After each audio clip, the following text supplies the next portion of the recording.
जैन साथियों, कैसे भी सभी एकदम बढ़िया हो। और आज कितने साथी नए आए हैं? जो पहला दिन है आज दिन का।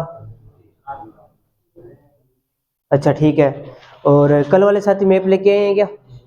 कल जो नए आए थे वो लेके आए क्या? हाँ, रामदेव मेला माडो करा तो भी धोख देर चल पड़ा प्रसाद खा के। मैप लेके आए करो डेली की डेली, ठीक है ना? कहना नहीं पड़े, ठीक है? डेली आपके पास में मैप होना चाहिए, 3 या 4 मैप आपके पास में कंटिन्यू होना चाहिए, ठीक है ना? क्योंकि पूरी ज्योग्राफी मैप पे ही चलेगी, आपकी ध्यान में रखना। कल हम पढ़ रहे थे, किसके बारे में पढ़ रहे थे भाई? कल हमने पढ़ा है उत्तर का मैदानी भाग पढ़ा है ना। उत्तर के मैदानी भाग को हमने कितने भागों में बांटा था? 4 भागों में बांटा था। पहला कौन सा था? पहला था अपना सिंधु का मैदानी भाग। और दूसरा कौन सा था? तीसरा कौन सा था? और चौथा कौन सा था? कल हमने गंगा के मैदानी भाग के बारे में चर्चा की थी और राजस्थान के मैदानी भाग के बारे में चर्चा की थी ना। आज अपने को पढ़ना है ब्रह्मपुत्र के मैदानी भाग के बारे में। पहले समझना है, फिर उसके बाद में अपने बात करते रहेंगे। ब्रह्मपुत्र का मैदानी भाग, मैदानी भाग, इसके बारे में हम चर्चा करेंगे भाई, है ना? सबसे पहले तो मेरे को ये बताओ कि ये जो ब्रह्मपुत्र नदी है वो निकलती कहां से है भाई? देखो, यहां पड़ता है तिब्बत का पठार। तिब्बत के पठार के अंदर यहां पर एक जगह है जिसका नाम है चमयुंगडुंग। अरे डुंगडुंग नहीं, चमयुंगडुंग है। हाँ, चमयुंगडुंग। देखो चीन, देखो ये चीन है, ठीक है ना? अब चीन के अंदर नाम तो आपको पता ही कैसे होते हैं, हांग चांग चुंग की वाले नाम होते हैं, ठीक है ना? तो ऐसे ही नाम है। यहाँ से निकलती है, निकलने के बाद में कुछ इस प्रकार से सांप के समान ऐसे बहते हुए टेढ़े मेढ़े, यानी इसको सांगपो भी कहते हैं। अभी पेपर में था ना, सांगपो ब्रह्मपुत्र नदी को ही कहते हैं क्योंकि ये समान सांप के समान टेढ़ी बहती हुई जाती है। उसके बाद में यहाँ पर पड़ता है, देखो इस प्रकार से ये भारत आ गया, यहाँ पे ये नेपाल वाला भाग आ गया, इस प्रकार से ये आपका ऊपर वाला भाग आ गया और यहाँ से ये नीचे वाला भाग आ गया। यहाँ पर एक राज्य पड़ता है जिसका नाम क्या है? अरुणाचल प्रदेश है। और मैंने एक दर्रा करवाया था, तब मैंने आपको बताया था, है ना? यहाँ पर एक दर्रा पड़ता है, इस दर्रे का नाम क्या है? यांग याप दर्रे से ये जो ब्रह्मपुत्र नदी है वो भारत के अंदर क्या कर जाती है? प्रवेश कर जाती है। ये बात आपको ध्यान में रखनी है, ठीक है ना? क्या हुआ पीछे? हाँ, क्या हुआ? दिक्कत है क्या? दिक्कत है? दिखाई दे रहा है क्या? ठीक है, आराम से पढ़ते रहो। देखो, ये यांगयाप दर्रे से कहाँ प्रवेश करती है? अपने भारत के अंदर प्रवेश करती है। और यांगयाप दर्रा कहाँ पड़ता है? अरुणाचल प्रदेश के अंदर पड़ता है। उसके बाद में आगे चलती है और यहाँ पर असम के अंदर एक बनाती है। देखो, यहाँ से इस प्रकार से 2 भागों में फट जाती है और यहाँ पर बनाती है, एक द्वीप बनाती है। और उसके बाद में फिर आगे चल जाती है, यहाँ पर गंगा में मिलकर और सुंदरवन का डेल्टा बनाते हुए अपना जल संयुक्त धारा के रूप में बंगाल की खाड़ी में गिरा देती है। लेकिन अपने को तो इतना ही पढ़ना है, वो सारी चीजें अपने नदियों में पढ़ेंगे, ठीक है ना? एक बात ये ध्यान में रखनी है आपको, ये है देखो विश्व का सबसे बड़ा नदी द्वीप, विश्व का सबसे बड़ा नदी द्वीप है। नदी द्वीप क्या होता है भाई? देखो, ये एक बीच के अंदर मान लो यहाँ पर, अच्छा द्वीप क्या होता है पहले तो ये बताओ मेरे को।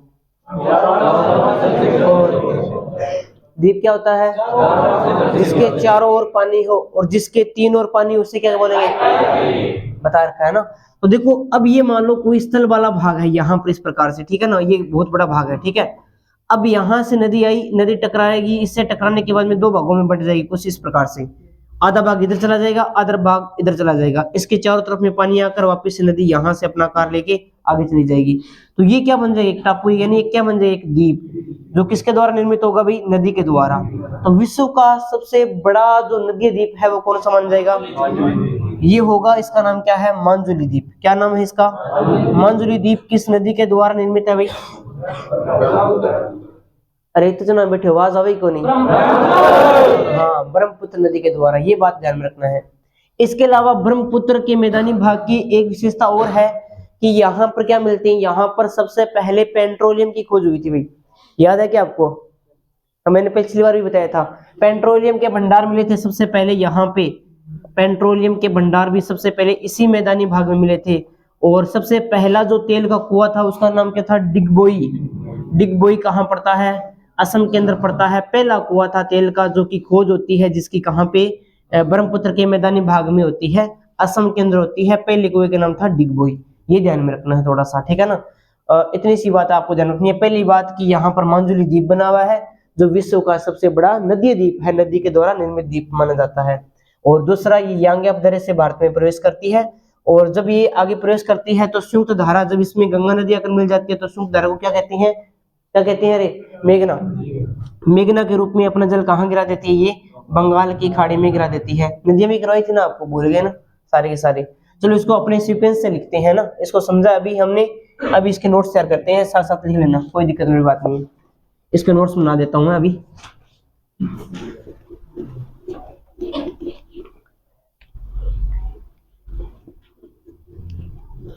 ब्रह्मपुत्र के मैदानी भाग में आपको क्या पढ़ना है, इतना ही पढ़ना है। देखो पहले तो कि यह ब्रह्मपुत्र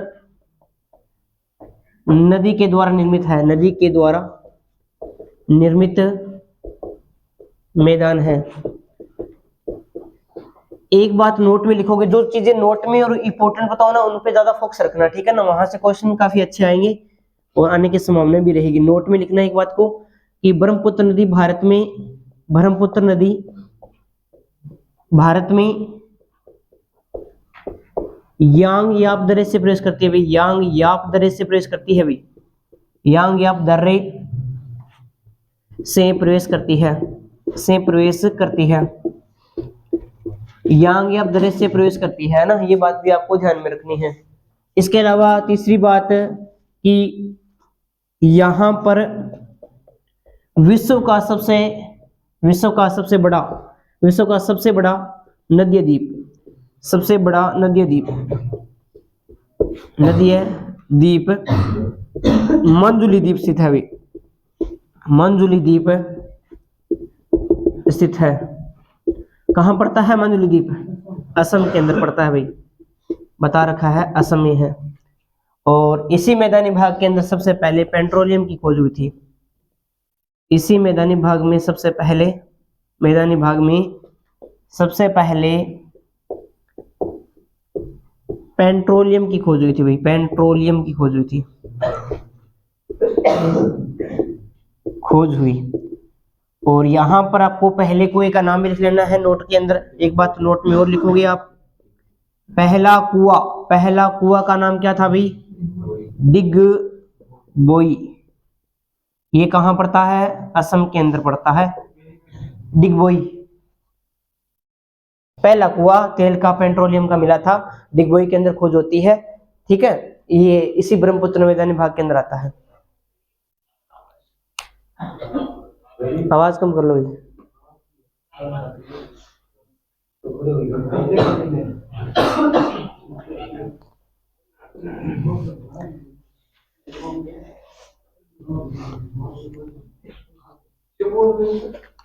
डिगबोई कुओं की बात करेंगे जब अपने खनिज पढ़ेंगे, टेंशन मत लो, एक एक चीज बताऊंगा आपको। अभी तो थोड़ा नोट में जो जो चीजें आ रही है ना साथ में उनको ऐड करवा रहा हूँ, उनका प्रॉफिट होगा आपको, बेनिफिट काफी अच्छा रहेगा उनका।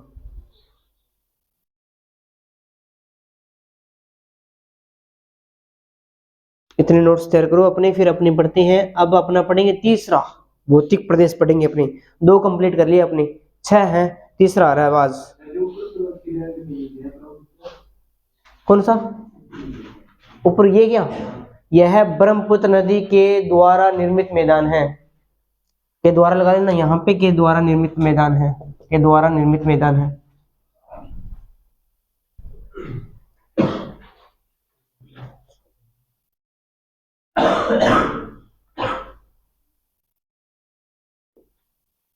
वो बीच में टावर क्यों बैठे हो रहा है?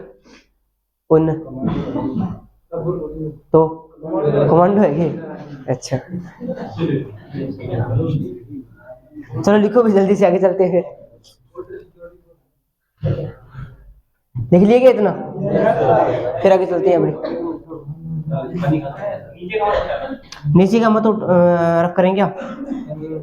थोड़ा सा तो इजी है, बिल्कुल कोई दिक्कत की बात नहीं है। दो ही चीजें याद रखनी है, विश्व का सबसे बड़ा नदी द्वीप है और एक यांग्याप दर्रे से भारत में प्रवेश करती है। सबसे पहले कुएं का पहला कुआं खोजा गया तो वो इसी मैदानी भाग में, नाम है डिगबोई।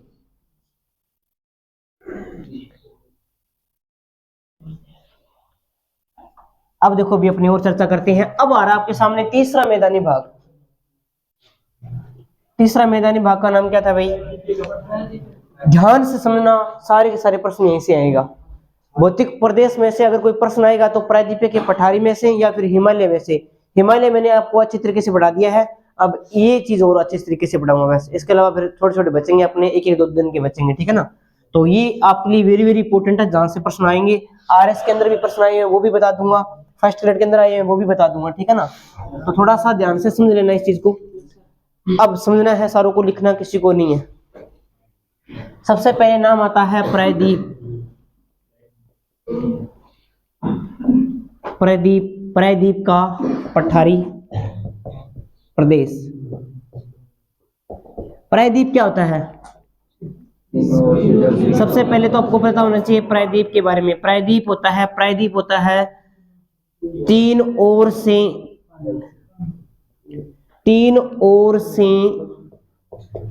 जल से घिरा हुआ, जल से घिरा हुआ क्षेत्र, घिरा हुआ क्षेत्र क्या कहलाता है? प्रायद्वीप। देखो कुछ इस प्रकार से बनाया था आपने ना, यहाँ पे बनाने की कोशिश करते हैं इस प्रकार से, और यहाँ पे ये आ गया था इस प्रकार से, ये आगे चलता हुआ, और यहाँ पे इस प्रकार से, और ये जो वाला भाग था यहाँ पर, इसको हमने क्या नाम दिया था? इसको हमने क्या नाम दिया था भाई? प्रायद्वीप का पठारी प्रदेश नाम दिया था। क्यों दिया था? क्योंकि इधर भी क्या है? जल, इधर भी क्या है? और इधर भी क्या है ना। तो तीन ओर से जल से घिरा हुआ क्षेत्र क्या कहलाता है? प्रायद्वीप कहलाता है। एक शब्द आता है प्रायद्वीप का पठारी प्रदेश, और एक शब्द आता है प्रायद्वीपीय भारत। प्रायद्वीपीय भारत के अंदर हम किसको शामिल करेंगे भी? प्रायद्वीप भारत में हम किसको शामिल करेंगे? और प्रायद्वीपीय के पठारी प्रदेश में हम किनको शामिल करेंगे? जल्दी से बताओ भाई। अगर नाम आ जाए प्रायद्वीपीय भारत का नाम आ जाए तो आपको यहां से लेकर सारे भाग को शामिल करना है, यानी आपको तटीय प्रदेश को भी शामिल करना है। कब करना है शामिल? जब क्या नाम आए? प्रायद्वीप भारत नाम आए तब आपको सारों को शामिल करना है। प्रायद्वीप भारत के अंदर सारा आता है, लेकिन जब पूछे प्रायद्वीपीय का पठारी प्रदेश तब आपको इतना सा ही ऐड करना है, इसके अलावा कोई भी ऐड चीज ऐड नहीं करनी है। ये बात आपको ध्यान में रखनी है। चलो इसके बारे में हम बात करते हैं, चर्चा और करते हैं, विस्तार के बारे में बात करते हैं, थोड़ा सा बेसिक इसके बारे में पढ़ते हैं।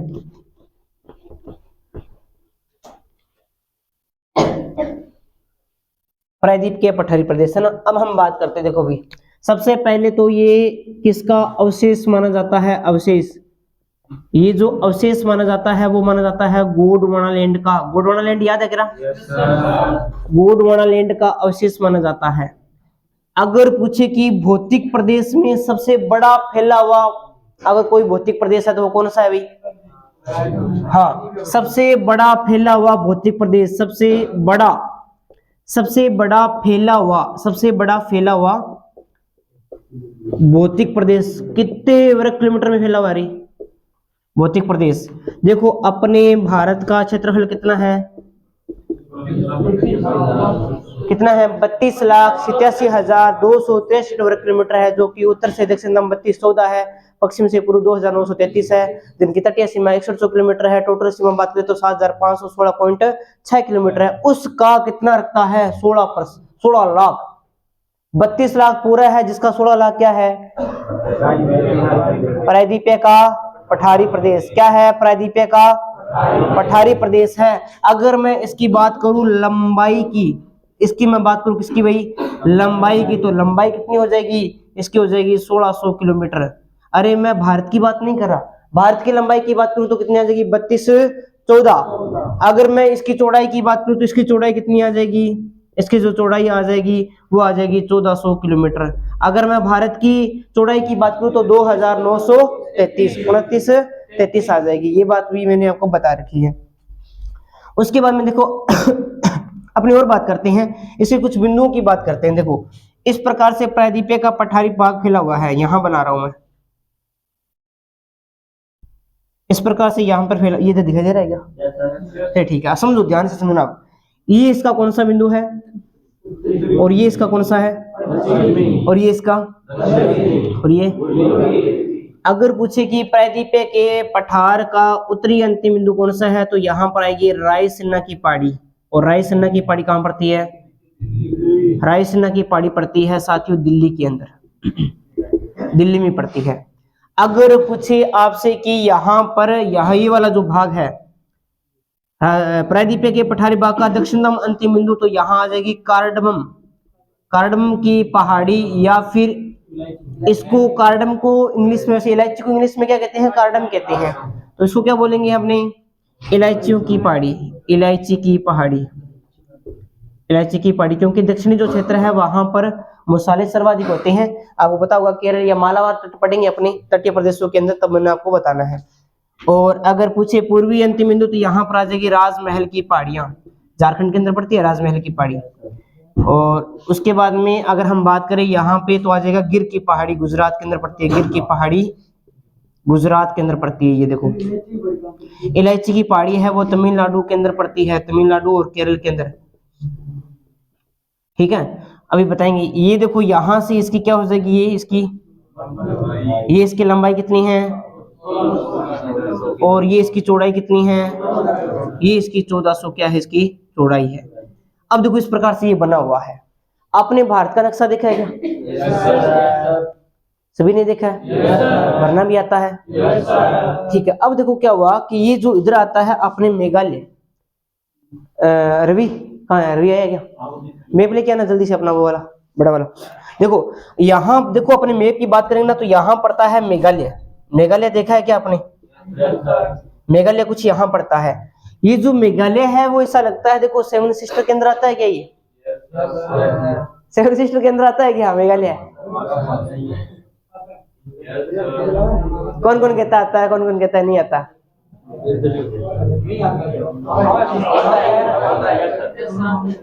जो ऐसा कहता ना कि नहीं आता वो हाथ खड़े करना। हाँ रवि आ जाओ एक मिनट को। अरे आपको मैंने एक सेवन सिस्टर की ट्रिक बताई थी ना, अरुणा मम्मी का ATM, मैं से क्या बनाया था लास्ट के अंदर है, भूल गए ना? चलो कोई बात नहीं। सो देखो वापिस से यहाँ पे आओ। देखो यहाँ पर मेघालय है वो पूर्वी भाग के अंदर आता है। ठंड में लग जाएगी, आराम बैठ रहो। देखना ये जो मेघालय है वो पूर्वी भाग के अंदर आता है, लेकिन ये हिस्सा किसका है? प्रायद्वीपीय के पठारी भाग का है। ऐसा कैसे हुआ वो देखो समझो। यहां से क्या है, नदियां आ रही थी इस प्रकार से ये नदियां आ रही थी, अपने साथ में जल और लेके आ रही थी, अवसाद लेके आ रही थी। तो इस वाले भाग को यहाँ से कटाव कर दिया। कटाव करने के बाद में क्या है कि ये भाग थोड़ा सा अलग दिखाई देने लग गया, ठीक है ना। इसलिए यहाँ पर ये जो वाला जो भाग है ना वो पश्चिम बंगाल के अंदर क्षेत्र पड़ता है मालदा, इसलिए इसे क्या बोलते हैं? मालदा गेप भी बोलते हैं। पेपर में बहुत बार पूछा गया है Malda gap, Malda gap, Malda gap, है ना। तो मालदा गेप कहाँ पड़ता है? मेघालय और किनके मध्य पड़ता है? इधर हम बात करते हैं तो राजमहल, क्योंकि लास्ट बिंदु कौन सा अपना यहाँ पे, कहाँ गया? हाँ ये रहा राजमहल, राजमहल यहाँ पे है ना, राजमहल। उसके बाद में फिर यहाँ पे मेघालय, तो इन दोनों के मध्य पड़ता है, ध्यान में रखना। तो मालदा गेप है वो क्या करता है? मेघालय राजमहल को मेघालय से क्या करता है? अलग करता है। किसको करता है अलग? मेघालय को राजमहल, राजमहल कहाँ पड़ता है? झारखंड में। दोनों को अलग करने का कार्य करता है। क्यों करता है? क्योंकि जब हिमालयी नदियां जब ये प्रायद्वीपीय पठार से होती हुई नीचे उतरी तो उन्होंने इस भाग को काट दिया था, काट कर क्या कर दिया था? अलग कर दिया था। आज भी जब आप मैप देखोगे ना तो ये अलग इससे दिखाई देगा, इस प्रकार से अलग, है ना, अलग इससे पूर्वी भाग के अंदर दिखाई देगा। लेकिन ये हिस्सा किसका माना जाता है? प्रायद्वीपीय के पठारी भाग का माना जाता है। अगर ये नाम ना आए तो आपके सामने क्या आ जाएगा? यहाँ पर आ जाएगा कौन सा? गोरो गेप, क्योंकि गोरो और खासी जयंती की पहाड़ियां है ना, आपने पढ़ा होगा। गोरो गेप है ना, गोरो गेप के नाम से भी इसे जानते हैं। ये भी आपको ध्यान में रखना है। मालदा गेप इंपॉर्टेंट है, ध्यान में रखना, क्योंकि काफी बार परीक्षा में पूछा गया है। थोड़ा सा इस चीज को आपको ध्यान में रखना है, ठीक है। ये इसका सामान्य सा बेसिक सा परिचय था जो आपको ध्यान में रखना है। उसके बाद में अपने पढ़ेंगे, पहला टॉपिक पढ़ेंगे भारत के प्रमुख पठार, क्योंकि हमने पर्वत पढ़ के आगे, चोटियां पढ़ के आगे, अब बचा क्या अपने पास में? पठारी बचा है ना। अरावली के अंदर हमने क्या पढ़ा था? चोटियां पढ़ी थी, पर्वत पढ़े थे, है ना, ये सारी चीजें पढ़ी थी, लेकिन पठार नहीं पढ़े थे। पठार कहाँ पढ़ना अपने को? यहाँ पढ़ना है। देखते हैं कि भारत में कौन कौन से प्रमुख पठार हैं और सबसे लंबा पठार कौन सा है, वो सभी चीजें हम बात करेंगे। पहले ये बेसिक लिखो आप, ऐसा डायग्राम बनाओगे, ऐसा कि ऐसा लिखना है, वो लिखो जल्दी से। अरे वो मैप बना लगे हो कि किस रहे हो, बना ले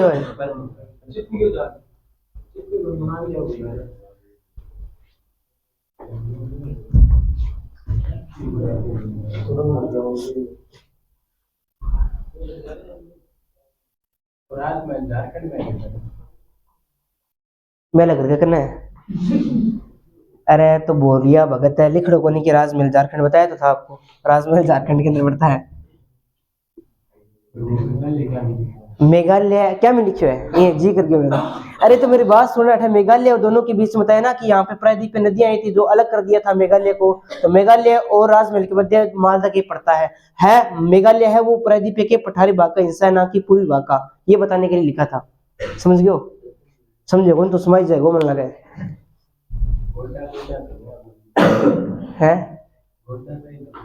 हाँ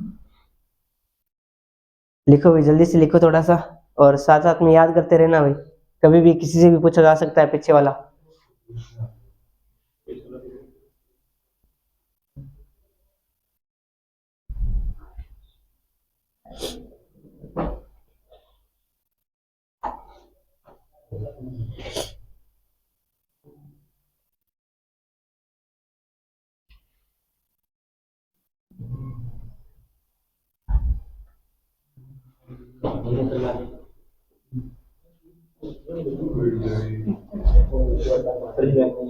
नहीं है क्या? चल छोड़ो फिर, नहीं है तो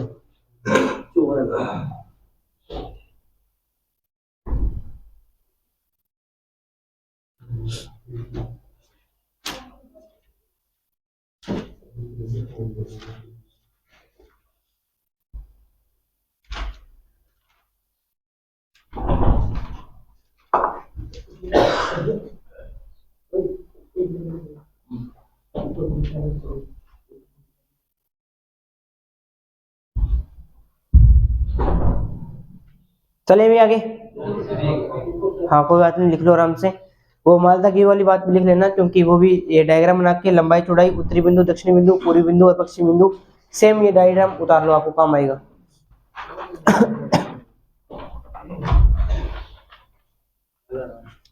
पहले थोड़ा ये चपान वास्ते की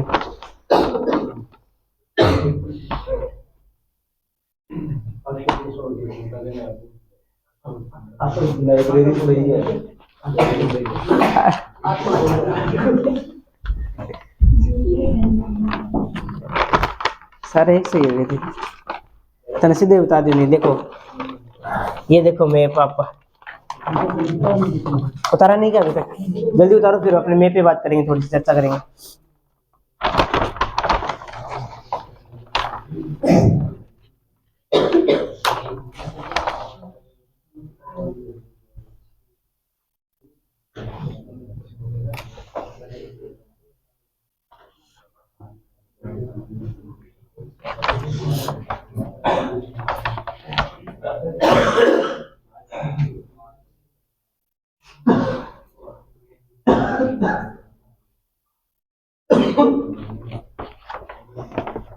अरे लिख लिया इतना, आगे चले। बोलेगा सीतन दिन जी।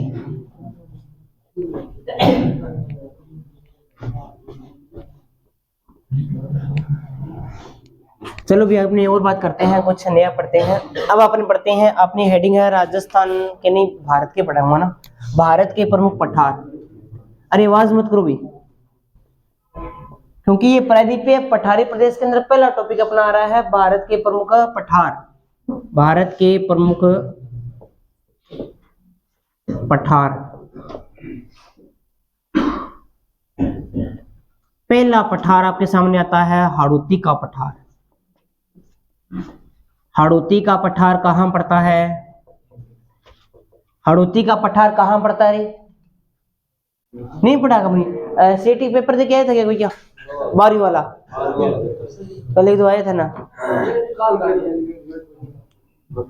अभी पेपर में आया था कि कोटा बूंदी के अंदर कौन सी बोली बोली जाती है, तो वो कौन सी? हाड़ौती बोली बोली जाती है। तो ये कहाँ फैला है? राजस्थान में फैला है, राजस्थान प्लस में एमपी के अंदर। राजस्थान में प्लस में कहाँ पे फैला हुआ है? प्लस में एमपी के अंदर फैला हुआ है। एमपी और दोनों, यानी एक तो हाड़ौती का जो पठार है वो राजस्थान और एमपी दोनों में आपको ध्यान में रखना है कि दोनों के अंदर फैला हुआ है। उसके बाद में एक आपका आता है मालवा का पठार। मालवा का पठार, देखो मालवा का पठार कहां पे फैला हुआ है? मालवा का जो पठार है वो फैला हुआ है आपका एमपी के अंदर। अरे आवाज ना करो। मालवा का पठार कहां पे फैला हुआ है? एमपी के अंदर। उसके बाद में आपका आ जाता है बुंदेलखंड का, बुंदेलखंड का, बुंदेलखंड का पठार। नाम सुना है कभी क्या? बुंदेलखंड है, कल सुना था क्या? कल नहीं सुना था? बुंदेलखंड का पठार, ये कल सुना था आपने रुहेलखंड का पठार, याद आ रहा है क्या? बुंदेलखंड का पठार है, ये पड़ता है आपका कहां पड़ता है? एक तो पड़ता है एमपी के अंदर, एक प्लस में पड़ता है यूपी के अंदर। एमपी और यूपी के अंदर पड़ता है। इस पठार की थोड़ी सी विशेषता है, देखो क्या विशेषता है कि यह शुष्क पठार है। शुष्क मतलब सूखा पठार है, पठार है। और इसमें सबसे ज्यादा क्या है? गहरे गड्ढे हैं। गहरे क्या हैं? गड्ढे हैं, गड्ढे हैं। और यहां पर क्या है? छोटे छोटे जलप्रपात बने हुए हैं, झरने वगैरह ना, छोटे छोटे जलप्रपात बने हुए हैं, जलप्रपात बने हुए हैं। बुंदेलखंड का पठार है, ये आपको ध्यान में रखना है, एमपी प्लस यूपी के अंदर पड़ता है। और यह शुष्क पठार है, गहरे गड्ढे बने हुए हैं, छोटे छोटे जलप्रपात बने हुए हैं, ये आपको ध्यान में रखना है। यहाँ पर नदियां सर्वाधिक क्या करती है? अपरदन करती है। 3 पठार लिखिए जल्दी से, आगे अपनी और बात करेंगे। हाँ जल्दी लिखो भी, थोड़ा सा ना टाइम का थोड़ा सा अभाव है अपने पास में। लिख लिया? हाँ थोड़ा सा फास्ट लिखा करो भाई।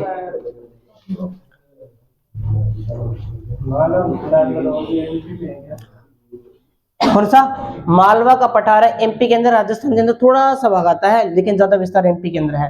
हाड़ौती का पठार राजस्थान एमपी दोनों के अंदर फैला हुआ है, ठीक है।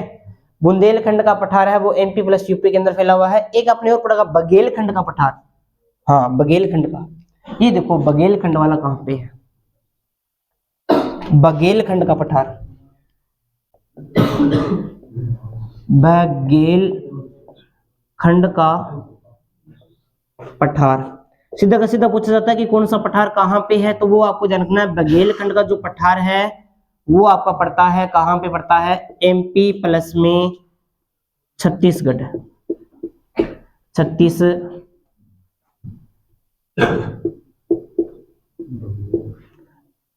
हाँ ये बघेलखंड का है, ये बुंदेलखंड का है। कल हमने पढ़ा था रुहेलखंड का। रुहेलखंड का मैदान कौन से गंगा के मैदानी भाग में देखा जा सकता है?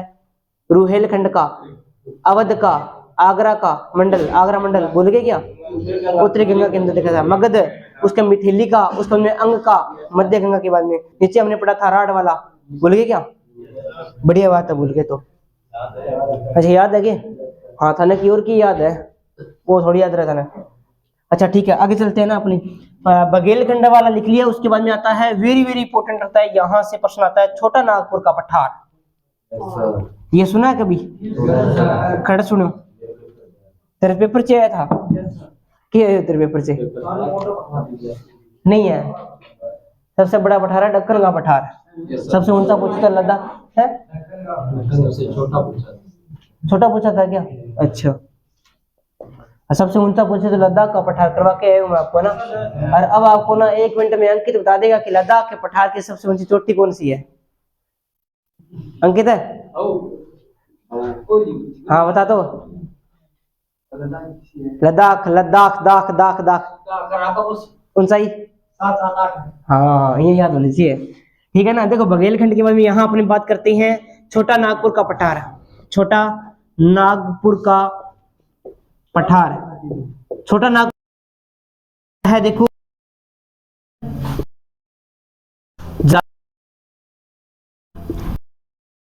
छत्तीसगढ़ के, उड़ीसा से पहले अपनी बात करते हैं दक्षिणी बिहार, दक्षिणी बिहार, उसके हाँ दक्षिणी बिहार। उसके बाद में आपका जाता है उड़ीसा और आंध्र प्रदेश के अंदर फैला हुआ है। एपी मतलब आंध्र प्रदेश के अंदर फैला हुआ है, आंध्र प्रदेश लिख लो, एपी और गलत, आंध्र प्रदेश के अंदर फैला हुआ है।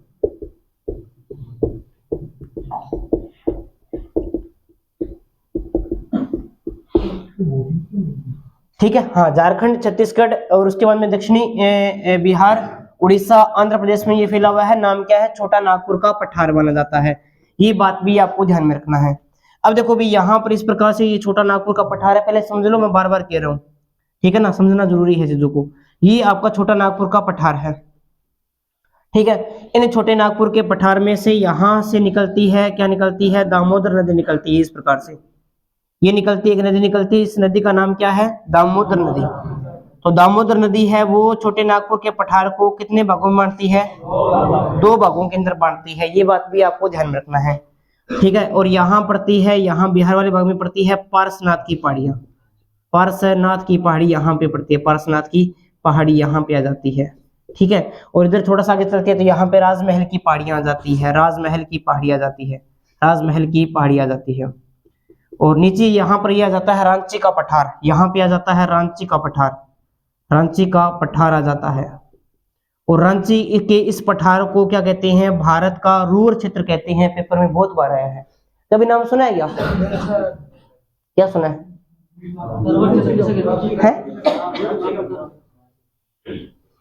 ओ ऐसा है, जोक थोड़ी सुना रही हूँ, क्वेश्चन सुना रही हूँ।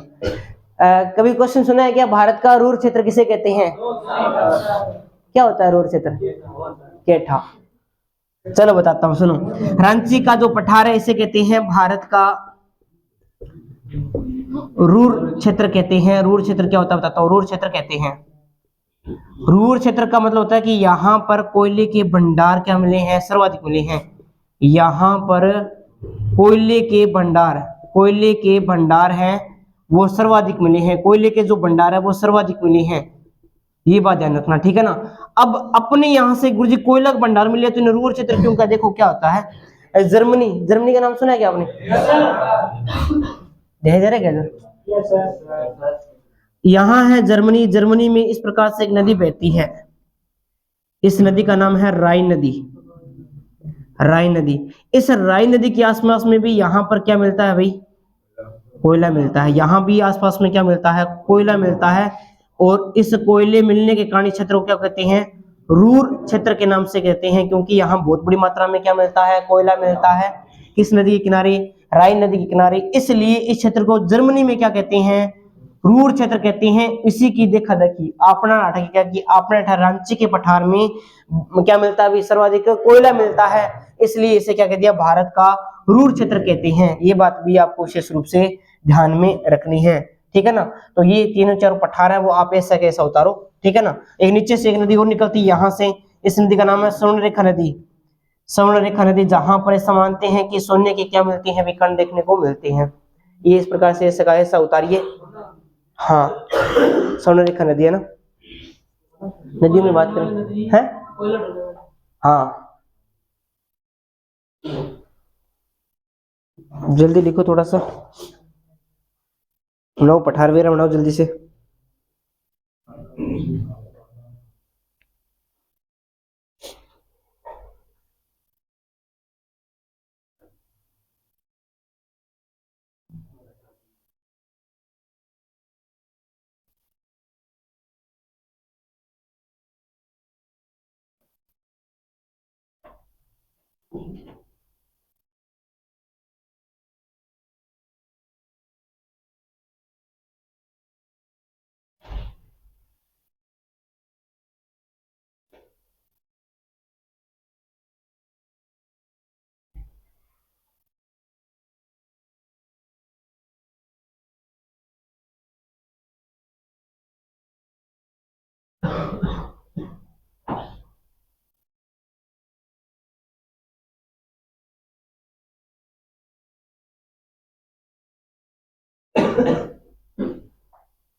अरे लिख लिए क्या है?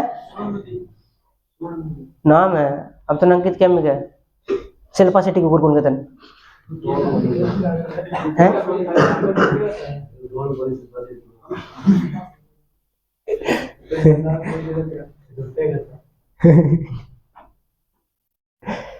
आगे चले क्या?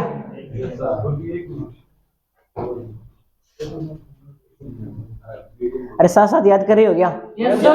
याद करते रहना, नहीं तो भूल जाओगे। बार बार कह रहा हूँ, क्योंकि जीके को जितना ज्यादा पढ़ोगे ना उतना ज्यादा बढ़िया याद हो जाएगा।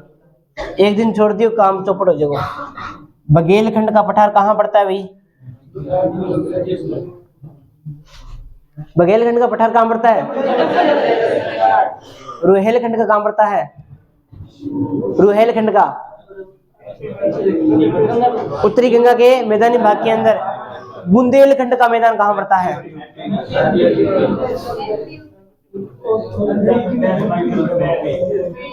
हाँ बस समझ गयो। और झारखंड, ये अपने छोटा नागपुर का पठार कहाँ मिलता है भाई?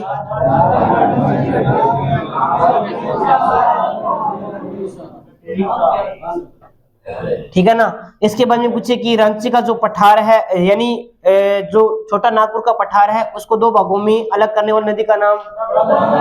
नीचे वाला भाग, ऊपर वाला नहीं लिखा है ना, ऊपर वाले का नाम भी लिख लेना आप। हजारीबाग बोलते हैं ऊपर वाले को। हाँ, ऊपर वाले का नाम नहीं लिखा है ना, हजारीबाग, ऐसे बोलते हैं हजारीबाग का पठार। हाँ बाग है, पठारी का बाग। हजारीबाग का पठार, नीचे वाले का रांची का पठार। रांची के पठार को भारत का रुअर क्षेत्र कहते हैं। और यहाँ पर कोयले के भंडार सर्वाधिक मिले हैं। क्यों इसे कहा जाता है? क्योंकि जर्मनी में राइन नदी के आसपास में कोयला अधिक मात्रा में मिलता है, इसलिए उसको रुअर क्षेत्र कहते हैं। उसकी देखा देखी भारत के अंदर भी कोयला की अधिकता के कारण से क्या बोलते हैं? रुअर क्षेत्र बोलते हैं। बहुत बार पेपर में आया है। यहाँ पार्श्वनाथ की पहाड़ी आ जाती है, और भी पहाड़ियां हैं, राजमहल की पहाड़ी वहां आ जाती है, ये हमने पढ़ा है। अब अपने पढ़ते हैं दक्कन का पठार। दक्कन का पठार,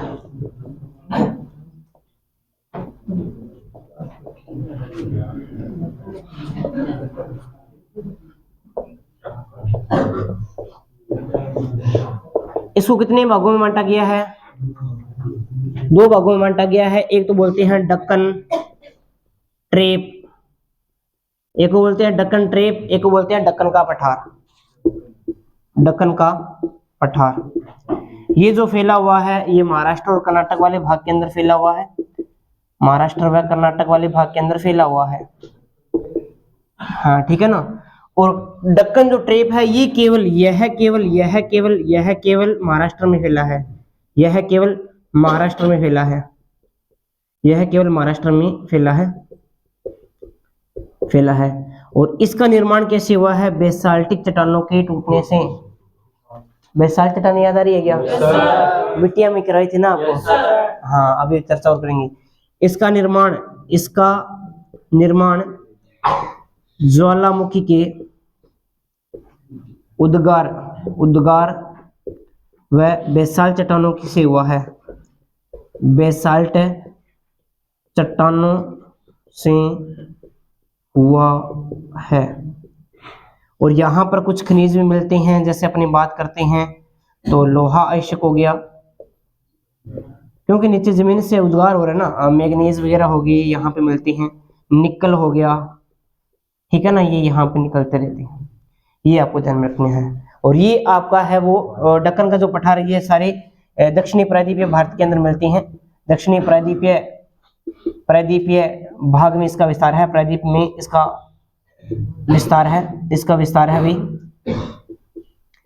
विस्तार है। और इसकी कोई खास विशेषता नहीं है वैसे तो। ये आपको ध्यान में रखना है दक्कन ट्रेप के बारे में। अब बेसाल्ट चट्टानें कैसे बनती है, ये थोड़ा सा मैं बता दूंगा। पहले आप इतना लिखो, फिर बेसाल्ट चट्टानों के बारे में बताता हूँ आपको। हाँ, एक विशेषता और है इसकी, ये भी आपको ध्यान में रखनी है। क्या है कि दक्कन का पठार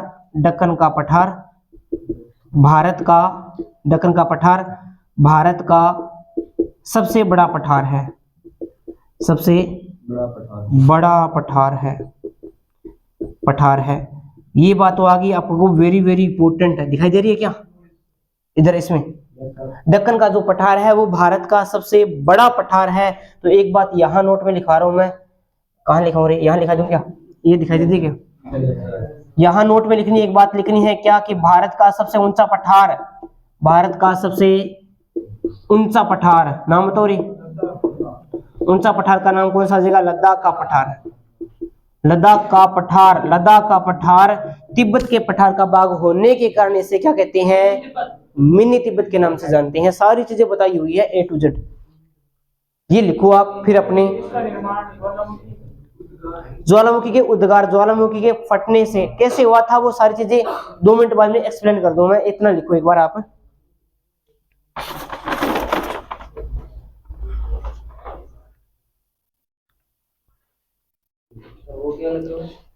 अब वो क्या क्या बहुत सारा लिखा हुआ है, कौन सा है? उद्गार अवलोकी, अच्छा बेसाल चट्टानों से हुआ है। उसके नीचे है यहाँ पर खनिज मिलती हैं, लोहा, मैग्नीज और निकल। निकल है, निकल ना लिख लिया, हाँ ध्यान रखा।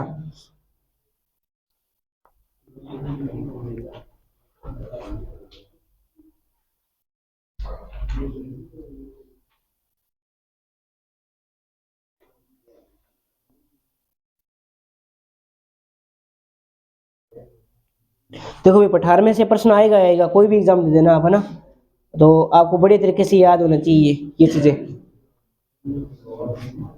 चाहे आर्मी का ले लेना, चाहे बड़ी बड़ी RS IPS तक ले लेना, पठार में से तो प्रश्न आएगा, है ना, ये आपको ध्यान रखना है। चलो भी अपनी पढ़ रही है दक्कन का पठार पढ़ रही है, जो महाराष्ट्र और कहाँ कर्नाटक के अंदर फैला हुआ है, और भारत का सबसे ऊंचा पठार पूछे तो लद्दाख का पठार है, और अगर पूछे भारत का सबसे बड़ा पठार पूछे तो कौन सा हो जाएगा? दक्कन का पठार आ जाएगा। दक्कन ट्रेप ये अलग है, ये 2 प्रकार है। दक्कन ट्रेप केवल महाराष्ट्र में फैला हुआ है, इसका निर्माण ज्वालामुखी के उद्गार व बेसाल्ट चट्टानों से हुआ है। यहाँ पर लोहा, आयस्क, मैग्नीज और निकल मिलते हैं। अब बेसाल्ट चट्टानें कैसे हुई थी, कैसे इनका निर्माण हुआ था, वो थोड़ा सा समझते हैं अपने। लाल पेन दिखाई दीजिएगा क्या आपको? चलो हाँ, आप लावा निकालना तो लाल पेन, टेंशन क्या मुझे। हाँ आग पटेगी।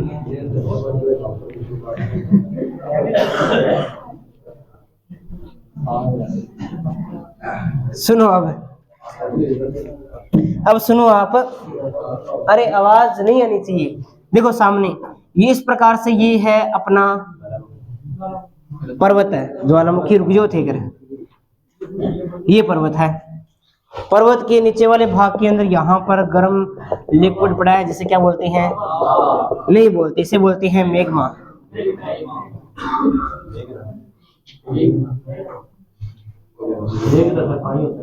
क्या होता है? मैं नहीं बोला, पीछे ये है मैग्मा। लिक्विड होता है जो उसके अंदर धातु वगैरह बड़ी सारी, मतलब आपने आग जैसे पहले अपने जैसे लोहा को पिघला देते थे, क्या लावा नहीं बन जाता क्या? है सारी धातु मिक्स होकर जो लिक्विड सा बन जाता है, गरम गरम सा, उसे बोलते हैं। जब ये मैग्मा धीरे धीरे नलिकाओं के रूप में जब बाहर निकलता है तो इसे हम क्या बोलते हैं? लावा बोलते हैं। इसे क्या बोलते हैं? लावा। मान लो यहाँ से उद्गार हो गया, ये लाल, आपने की बार डिस्कवरी देखी है क्या आपने? लगा तो कौन था, देखिए हाँ देखिए, उसके अंदर काफी चीजें दिखाते हैं, अच्छी अच्छी चीजें दिखाते हैं ना उनकी, वो चीजें देखा करो। देखो अब वापिस देखो, यहाँ से मान लो ये लावा बाहर निकला, लाल कलर का ये लावा है, ये लावा है। ये जब बाहर निकलता तो लावा बोलते हैं, अंदर क्या बोलते हैं? इसे मैग्मा बोलते हैं। जब ये बाहर निकल गया इस प्रकार से उद्गार हो रहा है इसका, ये देखो लाल कलर में इसका क्या हो रहा है? ये उद्गार हो रहा है इस प्रकार से, ये लो जी उद्गार हो गया, है ना। अब यहाँ से उद्गार हो गया तो ये जो लावा बाहर निकला है, ये जो लावा निकला है बाहर, ये यहाँ पे जमा होगा ना इस प्रकार से, तो ये लावा क्या करता है? धीरे धीरे इस प्रकार से यहाँ पर जो खाली जगह होती है वहां पर जमा होना शुरू हो जाता है इस प्रकार से, हाँ, और यहाँ पर इस प्रकार से जमा होना शुरू हो जाता है इस प्रकार से। अब क्या होता है कि धीरे धीरे ये क्या हो जाता है कि ताप और दाब लगते हैं, तो ये धीरे धीरे ठंडा हो जाने लग जाता है। ठंडा हो गया तो ये कैसा होगा भाई? कठोर हो जाएगा। जैसे आपने लोहे को पिघलाया, लोहे को इससे गिरा के छोड़ दिया, कुछ देर के बाद में वो क्या हो जाता है भाई? कठोर हो जाता है ना। उसी प्रकार से यहाँ पर ये धीरे धीरे ये क्या हो जाएगी? ठंडी हो जाएगी, तो ये क्या बन जाएगी? चट्टान बन जाएगी। इन चट्टानों क्या कहते हैं? यानी ज्वालामुखी के फटने से जिन चट्टानों का निर्माण होता है उन्हें हम क्या कहते हैं? बेसाल्ट चट्टान कहते हैं। और बेसाल्ट चट्टानों के टूटने से काली मृदा का निर्माण होता है। बेसाल्ट चट्टानों के टूटने से काली मृदा का निर्माण होता है, इसलिए इस वाले भाग के अंदर काली मृदा मिलती है। और क्या काली मृदा में क्या कपास की खेती सर्वाधिक होती है, तो कपास की खेती भी वहां पर, कपास की खेती भी होती है, ये भी ध्यान रखना। कौन सी के अंदर होता है? दक्कन ट्रेप के अंदर कपास की खेती होती है। काली मृदा मिलती है, क्यों मिलती है? क्योंकि इसका निर्माण बेसाल्ट चट्टानों के टूटने से हुआ है, और बेसाल्ट चट्टानें हैं उनका निर्माण ज्वालामुखी के उद्गार से हुआ है। ये आपको ध्यान में रखना है। और ये चट्टानें अगर मान लो यहाँ से ये मेघमा अंदर जा रहा था, बाहर नहीं निकला, यहाँ पर ये इस प्रकार से जमा हो गया, तब कौन सी चट्टान बनेगी भी? नीच चट्टान बनेगी। नीच चट्टानों के टूटने से लाल व पीली मृदा का निर्माण होता है, मिट्टियों में पड़ा हुआ, ठीक है ना। तो आज के लिए हम इतना ही पढ़ेंगे, बाकी हम पढ़ेंगे नेक्स्ट क्लास के अंदर। जय हिंद, जय भारत।